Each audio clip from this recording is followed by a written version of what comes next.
یہ سوال ہی نہیں کہ ہم میلاد مناتے ہیں، یہ بتائیے کہ میلاد کیوں نہ منائیں؟ آپ کوئی ایویڈنس ہے ان قرآن کے اندر منع ہے؟ جواب آتا نہیں۔ احادیث مبارکہ میں منع ہے؟ جواب آتا نہیں۔ کیا صحابہ کرام رضوان اللہ تعالی علیہ مجمعین نے منع کیا؟ جواب آتا نہیں۔ بڑی عجیب غریب بات ہے کہ آپ منع کرتے ہیں۔ اچھا جناب یہ دیکھیے کہ میں بڑے سادہ الفاظ میں بتانا چاہوں گا کہ اسلام کیا ہے۔ اسلام 4 چیزوں پہ مشتمل ہے۔ حضور نے جو فرمایا وہ اسلام ہے، حضور نے جو کیا وہ اسلام ہے، اور حضور نے جس سے منع کر دیا وہ اسلام ہے، اور حضور نے جس سے منع نہیں کیا وہ بھی اسلام ہے۔ لہٰذا اگر کوئی آج کسی چیز کو منع کرتا ہے، اس کا مطلب یہ ہے کہ وہ اسلام کے منہ میں اپنی بات ڈال رہا ہے۔ اب نہ اللہ سے بھول ہوئی نہ رسول سے بھول ہوئی، قیامت تک کی ساری ناجائز چیزوں کو قرآن مجید اور احادیث نبویہ میں بڑے بڑے بورڈ لگا دیے گئے کہ these are the prohibited thing, یہ حرام ہے، یہ حرام ہے، یہ حرام ہے، بڑے بڑے بورڈ لگا دیجیے۔ اور دیکھیں طریقہ اور اصول بھی یہی ہے کہ ہر جائز چیز کا نہیں بتایا جاتا۔ مثال کے طور پر اگر آپ کو کہیں جانا ہے تو آپ نے کبھی زندگی میں بورڈ نہیں دیکھا ہوگا کہ الاؤ ہے ادھر آ جائیے، نہیں، یہ کہیں نہیں لکھا ہوگا۔ ناٹ الاؤڈ ہوگا وہاں ضرور لکھا، جہاں ناٹ الاؤڈ ہوگا، پروہیبٹڈ ایریا ہوگا، وہاں پر بورڈ لگا ہوگا کہ یہاں داخلہ منع ہے۔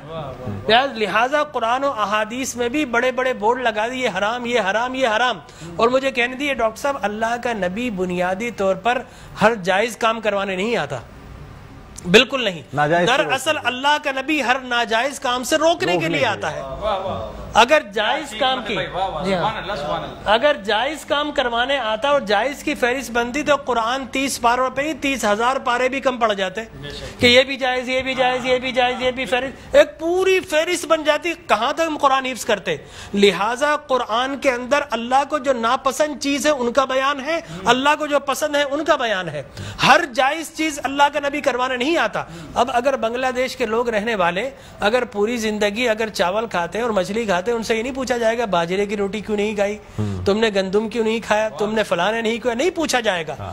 اگر اسی طرح پاکستان کے رہنے والے مچھلی روزانہ نہ کھائیں تو ان سے نہیں پوچھا جائے گا کہ یہ بھی تو اللہ کی غذا تھی، جائز تھی، تم نے یہ کیوں نہیں کھایا۔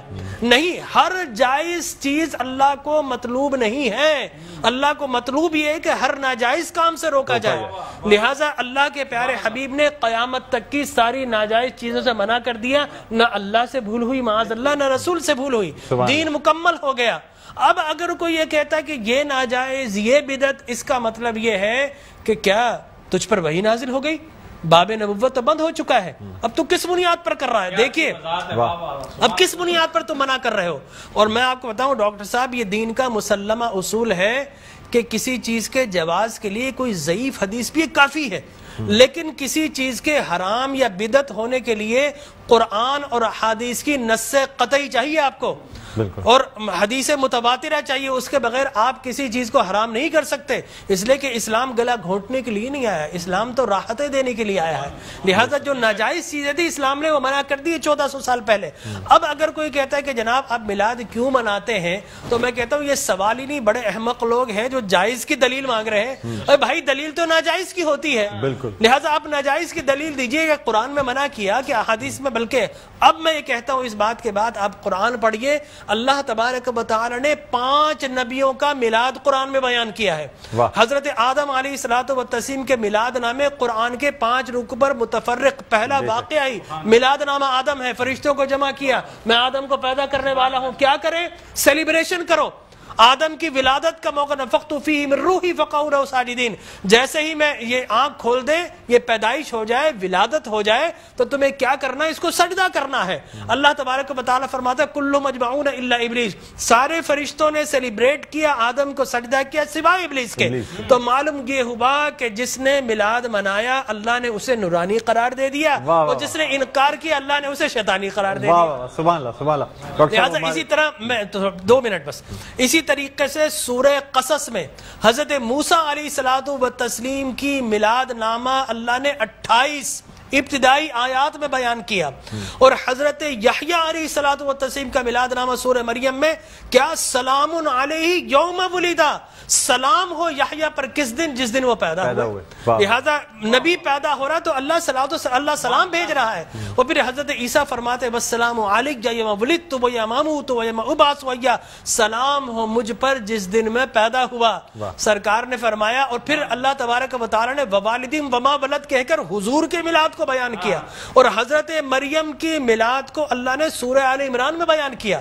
پھر سرکار نے فرمایا کہ میرے غلام الجمعۃ عید للمسلمین. لوگ کہتے ہیں 2 عیدیں، تیسری عید مل گئی. حضرت عمر بن خطاب سے پوچھا کہ یہ الیوم اکملت لکم دینکم، یہ آیت ہمارے نبی پر نازل ہوتی تو ہم 2 عیدیں مناتے، ہم تو بطور عید مناتے. حضرت عمر نے حضرت ابن عباس دونوں سے احادیث فرمایا میاں تم ایک عید کی بات کر تو ہماری تو 2 3 عیدیں تھی اس دن. وہ یوم عرفہ تھا مسلمانوں کی عید کے دن، وہ جمعۃ المبارک تھا مسلمانوں کی عید کے دن، وہ تکمیل دین کا دن تھا، وہ مسلمانوں کی عید کا دن ہے. لہٰذا یہاں پر تو پہلی، دوسری، تیسری، چوتھی، 5ویں نہ جانے کتنی عیدیں. اور صحیح مسلم کی حدیث مبارک رسول اللہ نے 5 عیدیں بیان فرما دی. ایام تشریق، ایام یوم نحر، اس کو سرکار نے عید قرار دیا. لہٰذا معلوم یہ ہوا کہ سرکار دو عالم. اور پھر میں عرض کر رہا تھا کہ آدم پیدا ہوئے، فرمایا الجمعۃ عید للمسلمین، جمعہ مسلمانوں کی عید کا دن. فرمایا رسول اللہ کیوں؟ فرمایا فیہ خلق آدم، اس لیے کہ اس دن تمہارے باپ آدم پیدا ہوئے. معلوم ہو آدم پیدا ہو تو عید کا دن، اور جس دن فخر بنی آدم پیدا ہو ہزاروں عیدوں کا عید. یہ عید بھی ہے اور یقینی طور پر جشن بھی ہے. دیکھیے حضرت عیسیٰ ابن مریم علیہ الصلوۃ والتسلیم پیدا ہوتے نا، اللہ تبارک و تعالی حضرت مریم کے پاس پینے کے لیے کچھ نہیں تھا.